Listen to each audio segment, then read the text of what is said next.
ఇక్కడ కొంచెం ఒక ఇంపార్టెంట్ ఇష్యూ ఉంది అధ్యక్ష, అది స్పోర్ట్స్ కోటా గురించి అనేక ఆరోపణలు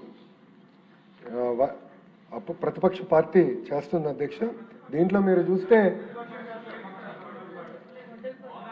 టీమ్ 11 ఆరోపణలు చేస్తుంది. సో ఇక్కడ ఏంటంటే ప్రత్యేకంగా మీరు చూస్తే అధ్యక్ష, నేను స్పీచ్ ప్రారంభించే ముందు చెప్పాను అధ్యక్ష, గౌరవ ప్రధానమంత్రి గారి నాయకత్వంలో ఎట్టి పరిస్థితుల్లో భారతదేశానికి ఒలింపిక్స్లో గోల్డ్ మెడల్ రావాలి, దానికి రాష్ట్రాలు కూడా చాలా సీరియస్గా తీసుకోవాలని చాలా స్పష్టంగా చెప్పడం జరిగింది. నేను కూడా గౌరవ మంత్రి గారిని మన్సుఖ్ మాండవీయ గారిని కూడా కలిసినప్పుడు మీరు కూడా బాగా ప్రమోట్ చేయండి, పిల్లల్లో ఒక అపోహలు ఉన్నాయి, ఇదంతా అయిన తర్వాత అంటే ఒక కెరియర్ స్పోర్ట్స్లో అయిన తర్వాత మా ఫ్యూచర్ ఏంటనేది ఆ అపోహ ఉంది, దాన్ని ఎట్లో గట్రా మీరు తొలగించాలని చెప్పారు అధ్యక్ష. అప్పుడు గౌరవ మంత్రి గారు నేను చెప్పాను అయితే ఆంధ్ర రాష్ట్రంలో గౌరవ ముఖ్యమంత్రి చంద్రబాబు నాయుడు గారి నాయకత్వంలో స్పోర్ట్స్ పర్సన్స్కి భూమి కేటాయిస్తాం, ప్రభుత్వ ఉద్యోగాలు ఇస్తాం కొత్త కాదు అధ్యక్ష. మీరు చూడండి, పివి సింధు గారికి ప్రభుత్వ ఉద్యోగం ఇచ్చిన ఘనత ప్రజాప్రభుత్వం అధ్యక్ష. ఇంకా కొన్ని సంవత్సరాల్లో ఆమె ఐఏఎస్ అధికారి కాబోతుంది అధ్యక్ష. కన్ఫర్డ్ ఐఏఎస్కి షీల్ బికమ్ ఎలిజిబుల్. ఆమెకి భూమి ఇచ్చారు అధ్యక్ష. నాకు ఇప్పటికీ గుర్తు అధ్యక్ష, ఎర్రా జ్యోతి గారు ఉన్నారు అధ్యక్ష.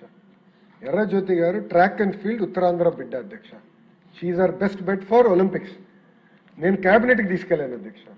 అప్పుడు గౌరవ ముఖ్యమంత్రి గారికి కొంచెం సందేహం ఉంటే నోట్ ఇచ్చాను అధ్యక్ష. ఇమీడియట్గా నోట్ చదివి ఎస్ మన అమ్మాయి ఇమీడియట్గా ఇవ్వండి గవర్నమెంట్ జాబ్ అని చెప్పారు. శ్రీచరణి అధ్యక్ష, మన ఉమెన్స్ క్రికెట్ టీంలో అద్భుతమైన బౌలర్ శ్రీ ఇప్పుడు డిగ్రీ పూర్తి చేయాలి. డిగ్రీ పూర్తయిన వెంటనే ఇమీడియట్గా ఆమె కూడా గవర్నమెంట్ జాబ్ ఇవ్వాలని గౌరవ ముఖ్యమంత్రి గారు డైరెక్షన్ ఇచ్చారు అధ్యక్ష. అంటే స్పోర్ట్స్ పర్సన్కి టెస్ట్ పెట్టాలని లేదు అధ్యక్ష. The idea is to promote sports. Quota ద్వారా వాళ్ళకి ఇవ్వాలని చాలా స్పష్టంగా ఉంది అధ్యక్ష.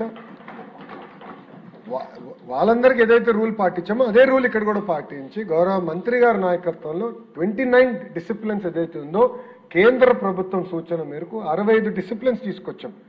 దాంట్లో కూడా ప్రయారిటీ 1, ప్రయారిటీ 2 డిసిప్లిన్స్ కూడా పెట్టి ప్రయారిటీ 1 వాళ్ళందరినీ భర్తీ చేసిన తర్వాతనే ప్రయారిటీ 2 డిసిప్లిన్ కూడా వెళ్తాం జరిగింది అధ్యక్ష.